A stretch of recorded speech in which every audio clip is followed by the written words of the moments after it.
Et si la diaspora contribuait à la stabilité de l'économie? Entrepreneuriat, culture, économie ou encore secteur agricole représentent un fort potentiel pour le Congo. Dans ce numéro, nous sommes allés à la rencontre de tous ces acteurs qui, par leurs actions, essaient de se démarquer. Mesdames et messieurs, bonjour et bienvenue. Vous regardez Jeune Émergent, votre magazine. C'est un énorme plaisir pour moi de vous retrouver sur ce deuxième numéro sur C-Direct Télévision, la première chaîne mondiale des deux Congos. Je vous laisse en compagnie de ce reportage et je vous retrouve tout juste après.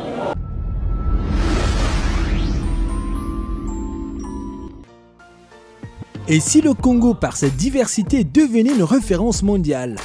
Économie, culture, tourisme, nouvelles technologies, développement durable, c'est sur 2 jours que cette première édition de Soft Power Days s'est déroulée à Brazzaville. Conduit par Marien Foné Ngombe, les ateliers citoyens du Congo ont été à la hauteur. Pour cette première, nous l'avons reçu sur le plateau pour vous. Retour en images de ces grands moments d'échange. Banquier d'affaires, plus de 15 ans d'expérience dans le monde de la finance, entrepreneur, conférencier, coach sportif, amoureux du Congo et afro-capitaliste convaincu, Loïc Makosso est associé gérant chez Ariès Investissement, une société de conseil financier à vocation de banque d'affaires. Découvrez le portrait de celui qui veut contribuer au développement de l'Afrique grâce à l'émergence des champions nationaux. Mesdames et messieurs, bienvenue dans votre magazine Jeune Émergent.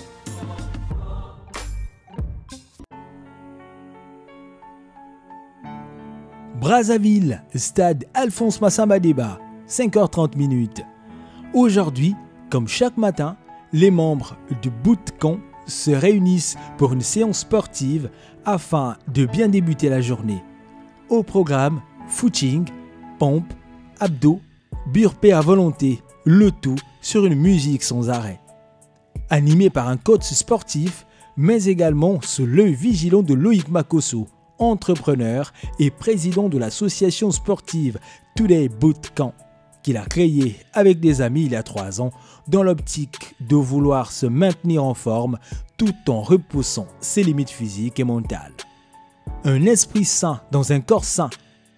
Chaque séance de bootcamp se termine chaque matin tout en rendant grâce à Dieu par une séance de prière.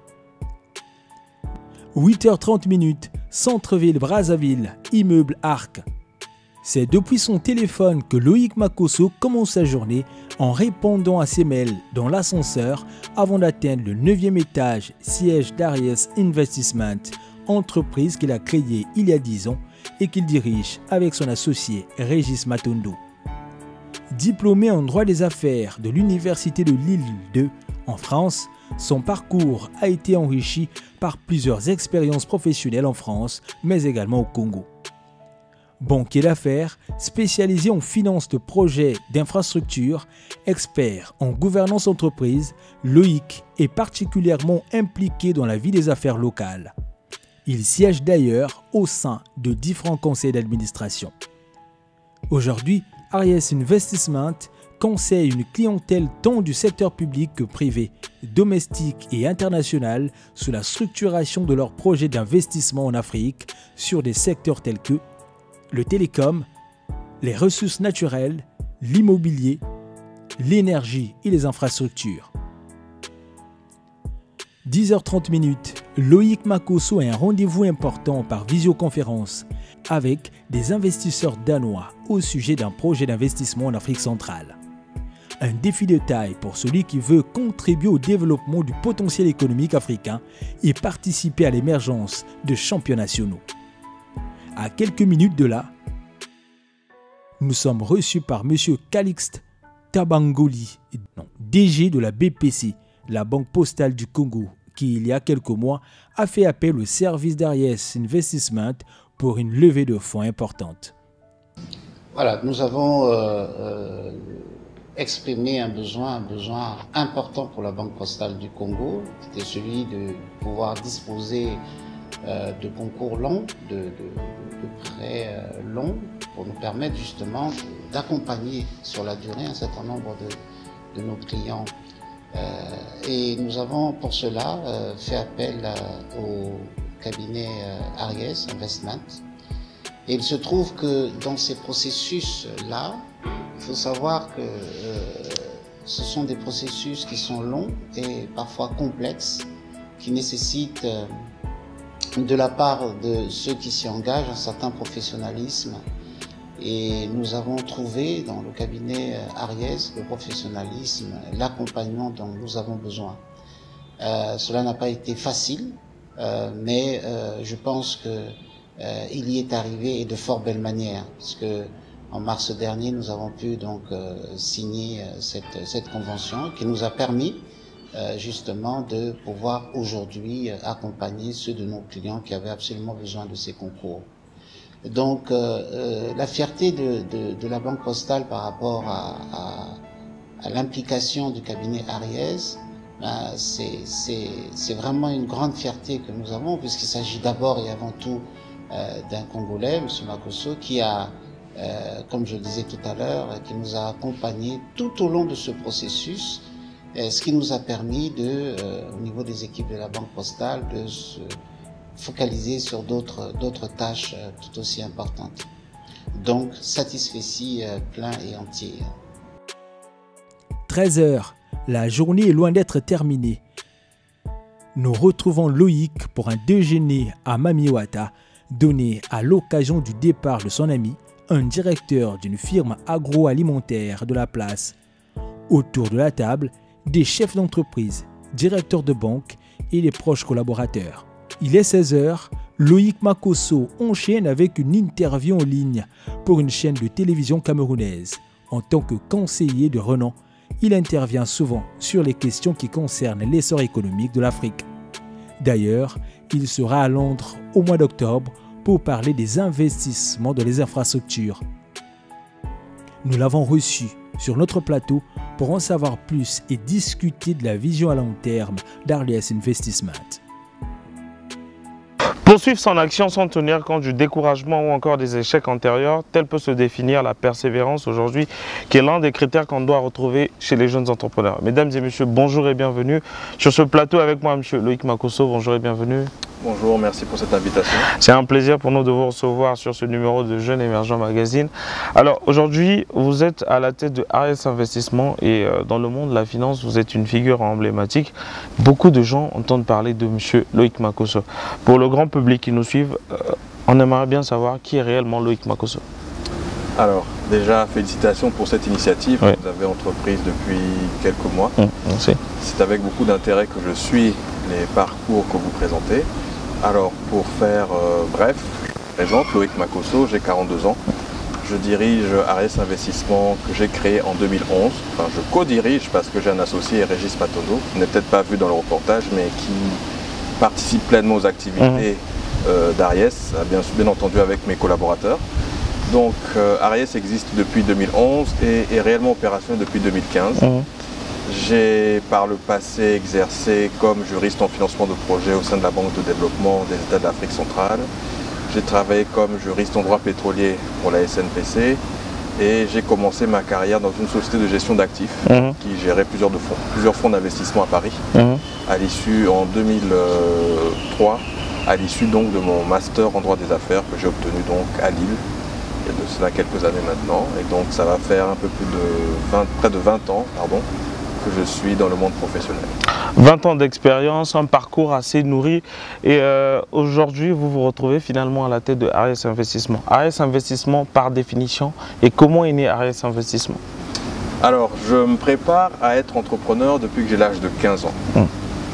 Je suivais à l'époque les parcours d'entrepreneurs et lorsque j'ai commencé à travailler en 2003, je lisais régulièrement dans le journal Les Échos des portraits d'entrepreneurs et c'est à ce moment-là que j'ai eu le déclic et que j'ai eu l'idée de monter Aries Investment.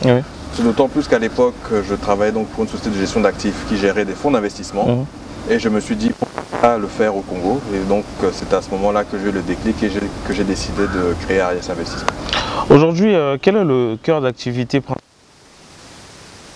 Est-ce que vous êtes structuré et surtout quelle est la valeur ajoutée? Parce que ce que vous faites, comme vous l'avez dit tout à l'heure, vous êtes inspiré d'autres personnes, mais quelle est la valeur ajoutée? Comment vous êtes structuré et puis quel est votre cœur d'activité? Alors aujourd'hui, Ariès Investissement conseille ses clients qui peuvent être des entreprises domestiques, c'est-à-dire donc établies ici au Congo, mais également internationales, dans la structuration et le financement de leurs projets d'investissement. Alors concrètement, nous conseillons nos clients qui nous consultent lorsqu'ils doivent mobiliser des financements. Pour ce faire, il existe plusieurs possibilités. On peut aller voir des banques pour des crédits, on peut aller voir des fonds d'investissement pour des prises de participation, on peut mixer les deux. Bref, aujourd'hui nous accompagnons donc nos clients en leur proposant des ressources à des conditions dites soutenables, c'est-à-dire des conditions qui leur permettront de développer leur activité sans pour autant obérer leur capacité à rembourser ou à déployer leur projet. Donc c'est ce travail-là que nous faisons. Nous avons pour ce faire une base de données aujourd'hui de plus de 700 noms, de 700 investisseurs, partenaires financiers, que nous pouvons donc mobiliser en fonction des projets qui nous sont présentés par nos clients. Et finalement, quelle est la valeur ajoutée? Alors justement, comme je le disais tantôt, notre valeur ajoutée consiste à identifier les meilleures ressources pour nos clients. Donc c'est un travail qui prend énormément d'énergie. Et je pense que nos clients qui travaillent avec nous aujourd'hui reconnaissent justement la valeur ajoutée que nous pouvons leur apporter parce que nous leur faisons gagner du temps. En termes de clients satisfaits, ça représente quoi? Un chiffre, un nombre, une estimation? En termes de clients, je dirais 90% au moins. Et les pourcentages de réussite? Sur toutes les autres que nous avons signées, tous les mandats que nous avons signés, je pense qu'à plus de 80% nous avons réussi nos missions.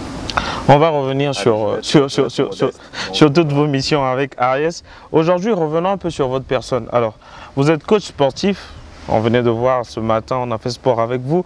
Vous êtes conférencier parce que vous intervenez beaucoup dans les conférences, dans les séminaires de formation. Vous êtes entrepreneur. Déjà, comment vous faites pour manager toutes ces casquettes-là et pourquoi avoir rassemblé tout ça autour de vous? Alors, déjà, je suis ce que je suis parce qu'il y a des personnes qui m'ont ouvert la voie. Il y a des personnes qui ont partagé avec moi leur passion, il y a des personnes qui m'ont donné certaines valeurs. Et en étant donc justement coach sportif, j'accompagne, j'aide ces personnes-là justement à être un peu plus disciplinaires, persévérantes, des qualités nécessaires au métier que et conférencier, je pense savoir modestement quelque chose à apporter. Donc chaque fois que l'occasion m'est donnée de partager ce que je sais, ce que je le fais avec plaisir parce que je pense que ce n'est que par cette manière de faire que l'on peut ouvrir des voies et aussi donner des aspirations aux plus jeunes. Créer une entreprise rentable tout en étant utile ou important à la communauté, moi en tout cas c'est ce qui m'inspire tout ce parcours. Pour revenir tout à l'heure, je disais que dans le monde des finances au Congo-Brazzaville, votre cabinet ou encore votre entreprise a su s'imposer. Et en me baladant dans la ville, on a entendu parler d'une grosse boom, au fait, comme on dit encore, ou encore d'une très grosse opération. Est-ce que vous pouvez nous parler de cette opération avec un gros client de la place? Alors, je suppose que vous faites sans doute allusion à l'opération avec Banque Postale. Alors, en 2019, effectivement, nous avons été sollicités par la Banque Postale qui avait un besoin de ressources, parce que c'est une banque, elle a besoin de ressources pour pouvoir financer ses clients. Donc nous avons été approchés par cette banque-là qui souhaitait que nous l'accompagnions. Aujourd'hui, c'est vrai que vous êtes un entrepreneur acharné et c'est pas le fait du hasard que vous êtes en arrivé là. Mais pourquoi avoir fait ce choix au fait? Alors que déjà, je reviens sur votre parcours, ça fait une quinzaine d'années, une vingtaine d'années dans le monde professionnel, un parcours enrichi, plusieurs opportunités de travail dans différentes boîtes nationales comme internationales, des conditions viables, donc miser sur la sécurité. Mais vous avez lâché tout ça pour devenir entrepreneur. Pourquoi au fait? J'avais une vision. Déjà, est-ce un risque? Bien sûr que c'est un risque parce qu'il y a un prix à payer, il y a des choses auxquelles on renonce. Vous avez parlé tout à l'heure de sécurité. On renonce à cette sécurité financière-là pour aller dans les autres trous, entre guillemets, de l'entrepreneuriat ou plutôt même du désert de l'entrepreneur. Parce que dans le désert, vous avez des mirages, vous avez des oasis aussi. Et donc, malgré cela, il faut continuer d'avancer. Alors, pourquoi j'ai fait ça? Parce que j'avais une vision que j'avais à cœur de réaliser. C'était un projet qui m'importait beaucoup et je suis assez déterminé et je ne voulais pas au soir de ma vie avoir des regrets et donc il était important pour moi de le faire. Et je remercie d'ailleurs toutes les personnes qui m'ont aidé parce que ce n'est pas un chemin simple, pardon. Il faut être extrêmement bien entouré et je rends grâce à Dieu parce que je l'étais. J'étais très entouré dès le début et donc aujourd'hui justement j'ai pu faire ce choix-là sereinement parce que j'avais aussi un support. D'accord. Un entrepreneur, c'est celui, on dit, un entrepreneur, c'est celui qui saute d'une falaise et qui peut créer un avion en cours de route avant qu'il n'atteigne le sol. Aujourd'hui, personnellement et avec Ariès, quels ont été les grands défis ou encore les grands challenges à relever? Donc vous savez, quand vous créez une entreprise comme la nôtre déjà, dans un service, on va dire, inédit, parce que c'est une offre qui n'existait pas telle que nous l'avions structurée. Donc le challenge c'était déjà d'avoir des clients, ensuite pérenniser l'activité. Il y a d'autres challenges, le challenge que nous avons c'est donc de construire une entreprise qui à terme deviendra une institution de telle sorte que même lorsque nous on ne sera plus là, l'entreprise pourra tourner. Tout ça, ça tourne autour d'un rêve au fait, mais on aimerait bien voir un peu le côté obscur. Est-ce qu'à un moment vous avez failli lâcher tout ça? Celui qui dit qu'il n'a jamais douté, c'est un menteur. Donc oui, forcément, on a des doutes, mais après, la vision est plus grande que les peurs, que le doute, et donc on s'accroche. Je vous ai parlé tout à l'heure du désert de l'entrepreneur. Dans le désert, vous avez des mirages. Donc il est tentant d'abandonner après le premier mirage. Vous avez également des oasis. Et nous avons eu autant de mirages que d'oasis, donc cela nous pousse à continuer. Loïc Makosso, 3 mots pour vous. Crise économique, crise sanitaire, relance économique et le Congo. Quelle analyse vous pouvez faire? Bon, le Congo, depuis quelques années, en raison de sa dépendance au pétrole, traverse une crise sans précédent. Mais ce n'est pas une fatalité parce que le pays a un très fort potentiel. Déjà, il y a une population de 5 millions d'habitants, une population dynamique et donc qui est capable, je pense, de se retrousser les manches et de le relever, les défis qui nous attendent. Nous avons aussi l'opportunité, la chance de vivre dans un pays stable, avec un gouvernement qui fait ce qu'il peut pour justement maintenir le navire à flot. Donc la crise que nous traversons n'est pas une fatalité et je pense qu'on peut sortir de là. En tant qu'expert, si aujourd'hui l'État a décidé d'avoir des fonds ou de mettre des fonds à disposition, quels seront les secteurs clés où il faut miser? Et surtout, quelle serait la stratégie qu'il faut employer pour sortir de cette crise? Alors, il va falloir, je pense à mon avis, encore une fois de plus, ce n'est que mon avis, il faut être humble, mobiliser des ressources pour justement investir dans les infrastructures. On parle aujourd'hui de développer l'agriculture, mais si vous n'avez pas d'électricité, si vous n'avez pas de route, c'est un effort vain. Et donc, à mon avis, les ressources qui doivent être consacrées principalement au développement des infrastructures, que ce soit les routes, les ponts, les hôpitaux, l'éducation, les infrastructures sociales, ou même la production d'énergie, parce que sans énergie, nous n'avons rien. C'est d'ailleurs la raison pour laquelle aujourd'hui, dans notre portefeuille, nous avons beaucoup de projets dans le secteur de l'énergie, que ce soit ici au Congo ou en dehors du Congo. Parce que justement on a besoin d'énergie pour faire tourner une entreprise, une économie et à mon avis les efforts devraient être orientés vers l'amélioration des infrastructures. Si on prenait aujourd'hui le parcours d'un entrepreneur qui est jeune, qui va devenir une grande entreprise à l'intérieur, à quel niveau Ariès va agir dans cet acheminement? Alors, je vous avoue qu'aujourd'hui nous conseillons plutôt des entreprises établies. D'accord. Cela dit, nous avons eu l'occasion d'accompagner des entrepreneurs au début de leur carrière, notamment dans le cadre des concours Start-Upers et le concours organisé par la Fondation Perspective d'Avenir. Donc oui, nous pourrons partager avec eux notre expertise, leur donner les bonnes pratiques. Les bonnes pratiques parce que c'est un challenge d'être entrepreneur. On n'est pas forcément préparé, vous êtes à la tête d'un navire et il faut très vite avoir le bon mindset pour pouvoir mener à bien son projet entrepreneurial et donc modestement c'est quelque chose que nous pouvons faire aussi. En dehors des conférences où vous intervenez ou les séminaires de formation, est-ce que personnellement ou encore Ariès, est-ce que vous avez prévu des formations sur le terrain pour aider les plus jeunes? Bon, ça on le fait au quotidien, je veux dire, je rencontre beaucoup de jeunes tous les jours, et donc c'est chaque fois l'opportunité de partager avec eux mon expérience. Mais alors, aucun programme établi à long terme? Non, pas pour l'instant. C'est beaucoup de travail, on est très pris par ailleurs, nous avons des ressources limitées, donc on fait ce qu'on peut avec les 24 heures que Dieu nous donne. Oui, et vous, je rappelle qu'aujourd'hui, Ariès travaille pas seulement avec les entreprises privées, mais avec l'État également. Loïc Makosso, Ariès dans 10 ans. Suffisamment organisé, qui ne dépendent plus de son fondateur. Et je nous vois également leader dans les métiers de la banque d'affaires, que nous puissions accompagner plus d'entreprises, plus d'entrepreneurs, en mobilisant pour ces derniers des ressources, comme je le disais, à des conditions soutenables.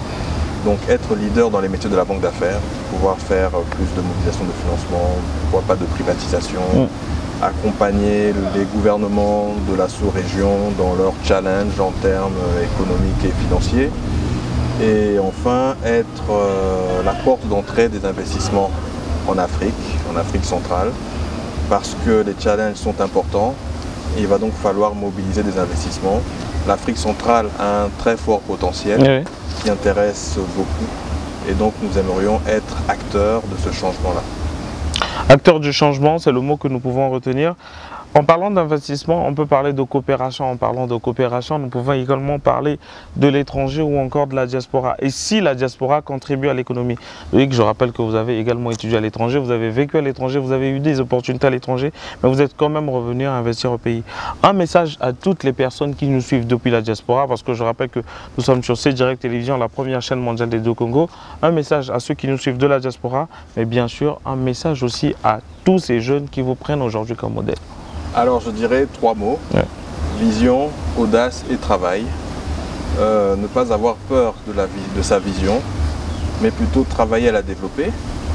Faire preuve d'audace, parce qu'on est dans un environnement avec beaucoup d'inconnus, mais il ne faut pas avoir peur de se jeter à l'eau. Et enfin, travailler énormément. Vous avez parlé tout à l'heure de ma journée. Mes journées commencent hyper tôt, vous savez vous-même, à partir de 4 h du matin. Et s'achève tard, donc 18h, 19h. Et tout ce temps-là, il est consacré au travail, sous ses différentes formes. Ça peut être un travail spirituel, mental, physique, bref, et même intellectuel aussi d'ailleurs. Donc oui, il faut travailler énormément, travailler pour les autres, mais travailler sur soi aussi. Investir en soi, pour pouvoir justement donner le meilleur de soi-même et délivrer un service de qualité irréprochable. Vision, audace et travail, c'est sur ces mots que nous allons conclure notre émission. Loïc Makosso, c'était un plaisir pour nous de vous recevoir dans cette émission Jeunes Émergents. Et je rappelle que c'est pour la première fois que vous venez. Ça sera toujours un plaisir de vous recevoir. Vous avez un dernier mot? Merci pour cette invitation et une fois de plus, félicitations pour votre initiative. Nous serions ravis, bien entendu, de poursuivre ces échanges, que ce soit en physique ou en virtuel. Et bien entendu, nous sommes joignables via nos différents canaux, à savoir notre site internet www.ariès-investissement.com ou sur nos pages LinkedIn ou Facebook. Donc nous sommes ouverts, disponibles à partager et à échanger avec tous ceux qui le souhaitent. Et à collaborer avec tout le monde. Merci. Nous voilà à la fin de notre émission. J'étais très heureux de vous présenter ce numéro. Je vous donne rendez-vous pour le mois prochain, sûrement pour d'autres découvertes. D'ici là, prenez soin de vous. Je suis, tu es, nous sommes Jeunes Émergents. Merci et à très bientôt.